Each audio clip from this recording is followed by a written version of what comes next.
Salut! Dans cette vidéo, on va se concentrer sur la partie relation entre les entités pour finaliser cette partie qui concerne les interactions avec les bases de données. Donc, c'est quoi la relation entre les entités? En fait, généralement, lorsque vous avez un projet, vous avez un ensemble de tables dans votre base de données et ces tables-là sont en relation. C'est-à-dire quoi? Imaginez par exemple, dans notre cas, que pour chaque CV est associé à un utilisateur. Donc un utilisateur pour voir l'ensemble des CV qui lui sont associés. D'accord? Donc ici, il faudra trouver le moyen pour dire que ce CV, il appartient à tel ou tel utilisateur. D'accord? Imaginons par exemple que vous utilisez, que vous allez faire un site d'e-commerce. Un produit va avoir une catégorie. Donc comment dire que l'entité produit est associée à l'entité catégorie? Généralement, lorsque vous travaillez, vous allez avoir trois types de relations entre les entités. Donc déjà, si vous allez dans la documentation de Nest.js, dans la partie database et dans la partie relations, vous allez voir qu'ici, il définit ces trois relations-là. La première est la relation one-to-one. Donc une entité est en relation avec une et une seule entité. Donc elle ne peut pas être en relation avec d'autres entités. Par exemple, un utilisateur a un seul profil. Et ce profil-là, il n'est associé qu'à cet utilisateur-là. Donc ici, la relation est 1 à 1, one-to-one. Et si vous voyez ici la définition, chaque ligne dans la clé primaire, dans la table primaire, donc la première table, a une et une seule association avec une ligne dans la table étrangère. D'où l'utilisation du décorateur at one-to-one afin de définir ce type de relation. On passe à la deuxième relation qui est one-to-many et many-to-one. Imaginez par exemple, prenons le cas où on suppose qu'un CV n'est visible ou bien n'est associé qu'à un seul utilisateur et qu'un utilisateur puisse avoir plusieurs CV. Donc dans ce cas, notre relation va être one user to many CV et one CV et many CV to one user. Donc là, la relation c'est one to many et many to one. Il nous dit ici que chaque ligne de la table primaire peut avoir plusieurs lignes de la table secondaire. Ici, one CV to plutôt one user to many CV. Donc le one ici c'est la clé primaire. Donc ici, puisqu'on a les deux relations des deux côtés et que la relation elle diffère, on va utiliser d'un côté le one to many et de l'autre le many to one. Il faudra toujours lire du sens de là où vous êtes. Par exemple, si vous êtes dans la table CV et que vous mettez un one to many, ça va être one CV to many, la table que vous allez lier à cette entité CV. De même, de l'autre côté. Donc, si vous mettez un many to one dans la table CV, vous allez vous dire many CV to one person, par exemple.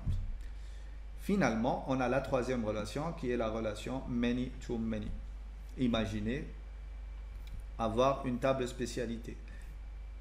Un CV peut contenir plusieurs spécialités et une spécialité peut être trouvée dans n'importe quel CV. Donc, many spécialités to many CV. Et dans ce cas-là, qu'est-ce qui va se passer réellement? Automatiquement, on va vous générer une table intermédiaire qui va contenir en fait les clés des différents éléments des deux tables qui sont en relation.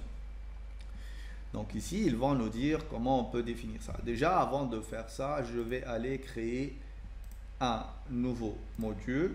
Donc Nest, generate module, et je vais l'appeler user. On va créer une entité utilisateur et on va créer quelque chose qui va gérer cet utilisateur là. Pourquoi? Pour tester en fait une des relations qu'on a vues tout à l'heure. Vous voyez ici, on a notre module user. Je vais lui dire que je veux le contrôleur user en no spec. Et je vais aussi demander le service user en no spec. Je ne veux pas de fichier de test. Et je vais aussi créer une classe sous le dossier user que j'appellerai entities Et dans cette classe-là, je vais utiliser une classe user.entity user.entity, c'est tout. Voilà. Et donc là, je voudrais avoir mon utilisateur et on va essayer de mettre quelques propriétés au niveau de cet utilisateur-là. Juste en fait pour pouvoir créer ces relations.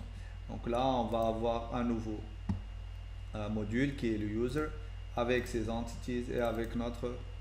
Ah, j'ai oublié le spec.ts, donc c'est pas grave, je vais le supprimer directement. Et je vais aller pointer ici dans ma classe user entity. Ça, j'en ai pas besoin, voilà. Et donc, par exemple, ici, on va dire que le user, il va avoir un username.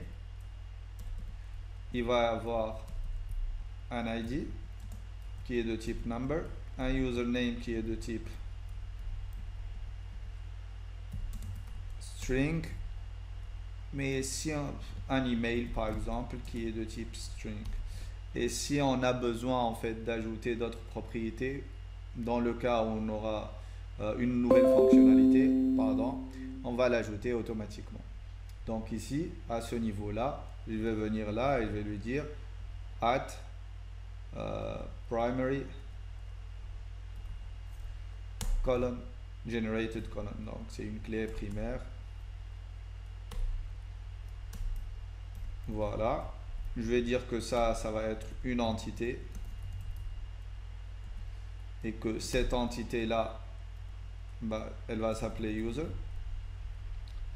Je vais lui dire que ça, c'est une colonne et que cette colonne-là, elle va avoir comme length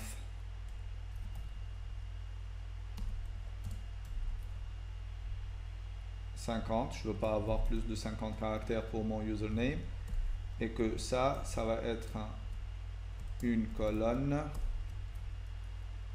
et que cette colonne là elle doit être unique parce que l'email il est unique. En fait, même chose ici pour le username. Donc le username il doit être unique. Voilà, parfait. Et donc tout ça appartient directement à TypeORM. C'est quoi le problème avec ça? Il l'a pas encore récupéré et je vais aller l'ajouter ici directement.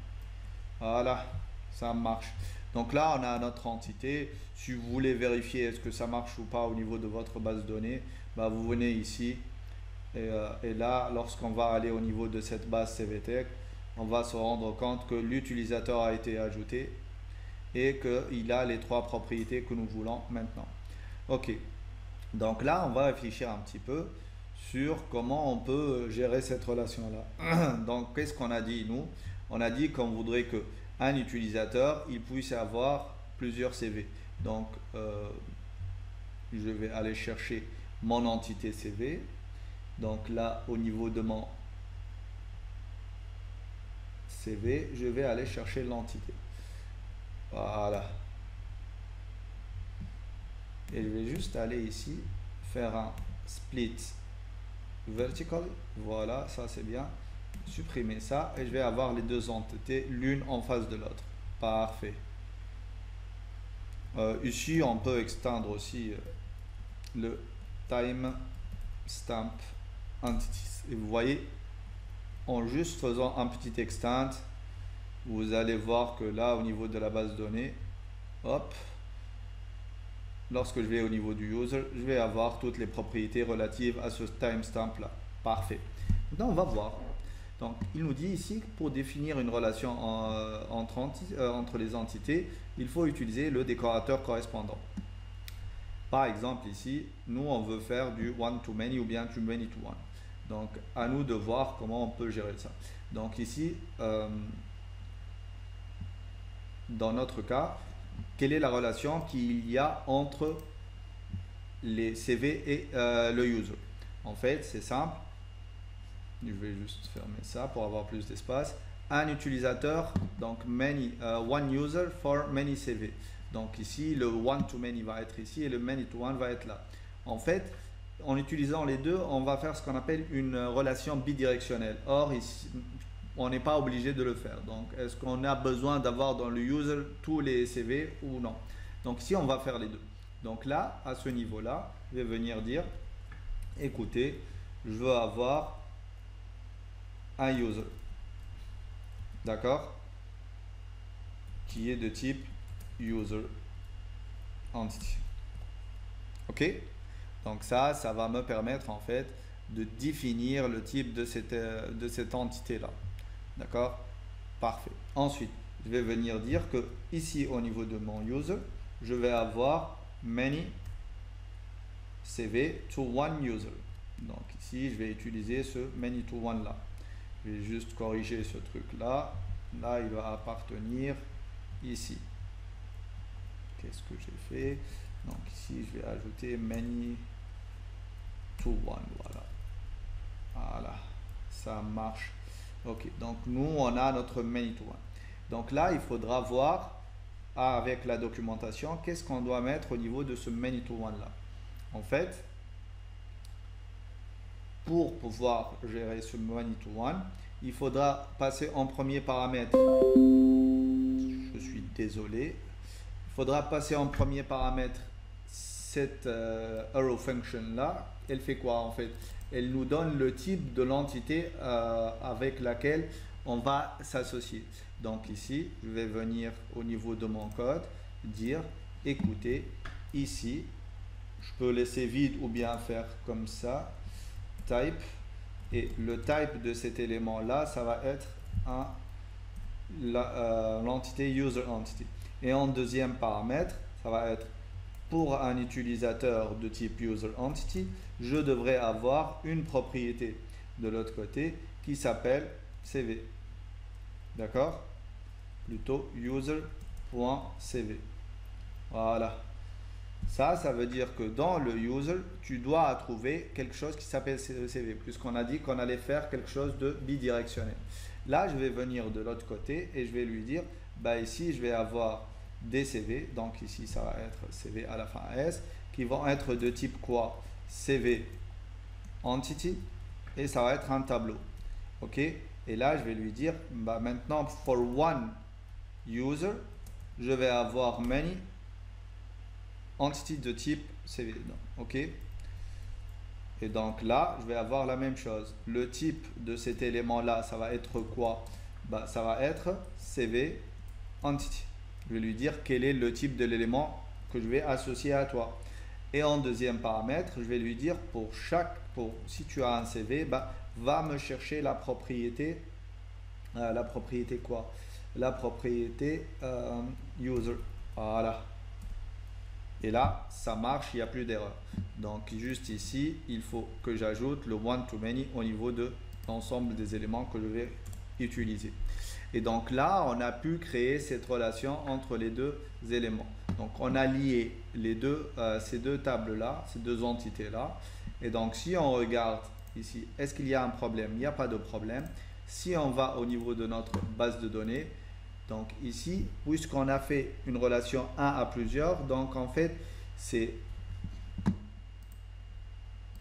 la clé du user qui va passer vers la partie CV. Donc on doit trouver au niveau du CV une clé étrangère qui correspond en fait à l'ID de l'utilisateur auquel appartient ce CV là. Donc si je vais aller au niveau de mon CV, vous allez voir qu'il va y avoir ici une troisième propriété qui est user ID et qui est nulle pour le moment. Pourquoi? Bah, tout simplement parce qu'on n'a pas qu'on lui a associé aucun utilisateur.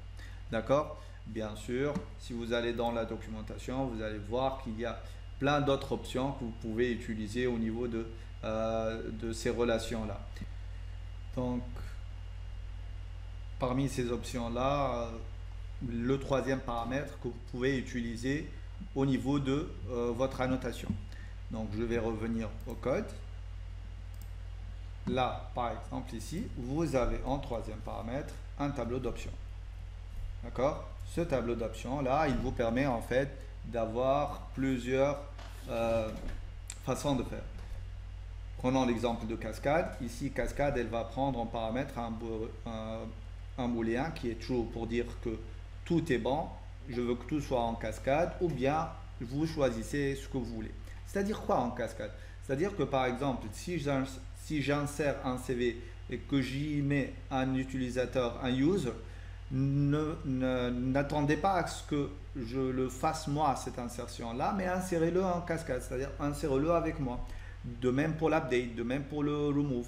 C'est-à-dire que si je supprime un user par exemple, je mets un remove cascade du côté du user. Donc si je supprime un utilisateur, bah, les CV associés à cet utilisateur-là, elles vont être supprimées automatiquement. Et donc le cascade, l'option cascade, ça vous permet de faire ça. Donc ici, je peux mettre cascade à true. D'autres options ici, par exemple, nullable, qui est par défaut à true. Moi, bah, je vais la mettre à true pour dire que cette propriété-là, elle peut être nullable. Eager, par exemple, elle nous permet de faire quoi? En fait, c'est un booléen. Et si la valeur est à true, la relation sera toujours chargée avec l'entité. C'est-à-dire quoi? La relation sera chargée avec l'entité. C'est-à-dire que si vous demandez un CV, automatiquement dans la réponse, vous allez trouver l'utilisateur. Donc ici, je voudrais ça. Je voudrais savoir qui a fait ça. Donc eager égale à true. Et si pour mes utilisateurs, ici à ce niveau-là, bah, si je veux chercher un user, je voudrais voir l'ensemble des CV qui sont associés à ce user-là. Ça, c'est la propriété user et l'intérêt de son utilisation. Donc ça, c'est nullable à true. Et ça, c'est cascade. Oui, je voudrais que ça soit en cascade. Je suis true. Là, je vais juste mettre le cascade en insert. Une seconde. Donc cascade, elle prend quoi? Elle prend. Je vais aller chercher cette option là. Juste une seconde. Je vais aller au niveau du manit to one. Voilà. Et je vais voir dans la partie options. Voilà, c'est un relation options. Et ce relation options là, il va me dire voilà, cascade, bah, ça va être un booléen ou un ensemble d'éléments. Vous voyez ici. Donc ça, c'est un tableau. Donc ici, je ne dois pas passer un objet. Vous voyez comment avec l'autocomplete, vous pouvez juste aller chercher ce que vous voulez. Ici, je vais lui dire insert et update par exemple. Là, je veux juste faire ça. D'accord? Vous pouvez aussi avoir d'autres options. Par exemple, l'option on delete. Elle va spécifier comment la clé étrangère doit se composer lorsque l'objet référencé doit se comporter, pardon, lorsque l'objet référencé est supprimé. Donc là, il faut juste aller chercher tout ça au niveau de la documentation pour que vous puissiez donc avoir toutes les options que vous pouvez utiliser à ce niveau-là. Voilà, donc on a terminé avec cette partie TypeORM. Ce n'est pas exhaustif. Il y a beaucoup d'autres choses à voir dans la documentation, donc je vous laisse le plaisir de le faire. Et on va terminer cette tâche-là et on va passer à la dernière partie de la formation, à savoir donc la partie authentification et autorisation. Voilà.